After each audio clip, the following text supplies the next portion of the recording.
Welcome to Theology Unpacked. As the holidays get closer, we hear a lot about peace on earth. But if we're being honest, does this season actually feel peaceful to you?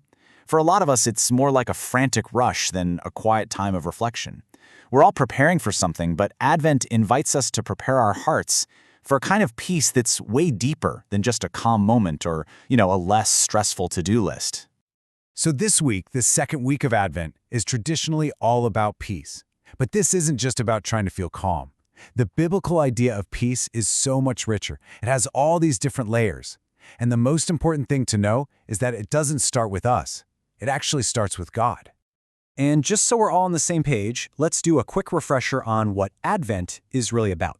It's this special season of looking back with so much gratitude for Christ's birth, while also looking forward with hope for when he'll return. Each week, we get to zoom in on a different part of that incredible story, and for this week, that focus is peace. All right, let's get into the heart of it. The very first, most foundational layer of peace isn't a feeling we work up inside ourselves. It's actually a status that we're given. It's not the peace of God, not yet. It's peace with God. And this is all about fixing a relationship that was fundamentally broken. And get this, the promise of a peace bringer wasn't some new idea that popped up in the New Testament. Hundreds and hundreds of years before Jesus was even born, the prophet Isaiah actually foretold that a ruler was coming whose name would literally be Prince of Peace.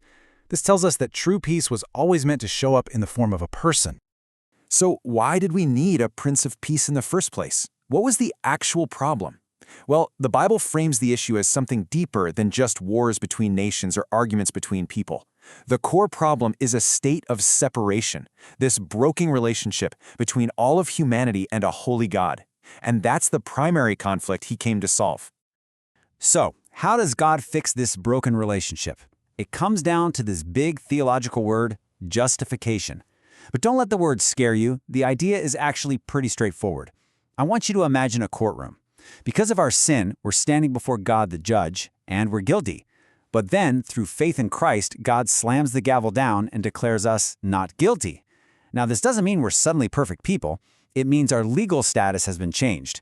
He declares us righteous, not because of anything we've done, but 100% because of what Christ has done for us. Okay, so what does being justified actually get us?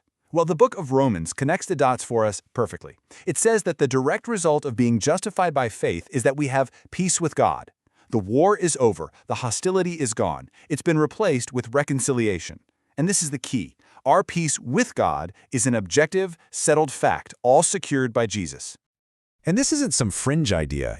This has been a central pillar of Christian teaching for centuries. The Westminster Confession of Faith puts it so well, really emphasizing that this justification is given freely, not for anything wrought in them, but for Christ's sake alone. What this means for you and me is that our peace is built on His finished work, not on our own shaky up-and-down efforts. Okay, so once that objective status is changed, once we have peace with God, something incredible starts to happen. It begins to create a subjective experience in our lives.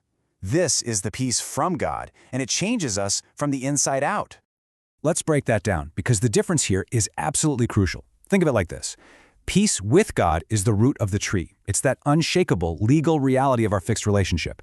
Peace from God is the fruit that grows on that tree. It's the internal feeling, the experiential reality that flows from knowing we're secure. You just can't get the fruit without the root. So what does this overflow actually look like in our day-to-day lives? Well, first, it creates peace with ourselves. When you truly know that your standing with God is totally secure because of Christ, it just calms that frantic inner striving. It quiets the anxiety that we all feel, especially during a busy season like this. And then, it overflows into peace with others. A person who understands they've been forgiven such a huge debt finds they have this new, almost supernatural ability to give forgiveness and seek reconciliation in their own relationships. All right, so this all sounds great, right? But it's more than just a beautiful theory. How do we take this from a nice theological idea and actually live in it, especially when Advent can be so stressful? Well, the scriptures actually give us a pretty clear path. Think back to that classic Christmas story. The angels appearing to the shepherds. They announce peace on earth, but listen closely to who that peace is for. It's among those with whom He is pleased. And through our faith in Jesus, we are counted as those people.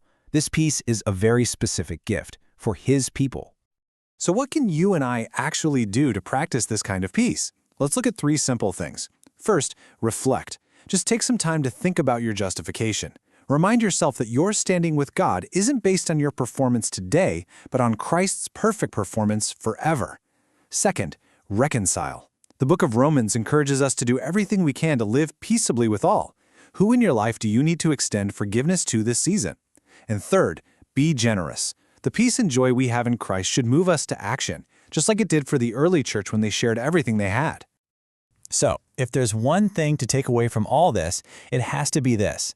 The deep, lasting peace that we're all looking for isn't something we can build or achieve through our own effort. It's not about getting your circumstances just right. It starts as a gift, the gift of a right relationship with God. Our job is simply to receive that gift and then spend our lives sharing its effects with everyone around us. So as we wrap up, I just want to leave you with this question to think about. This Christmas season, in your family, at your job, in your neighborhood, where can you be an agent of Christ's peace, a peace that flows directly from the unshakable peace you have with God? Thanks for tuning in to Theology Unpacked. Please like, subscribe, and share this with the first person you thought of who needs to hear it.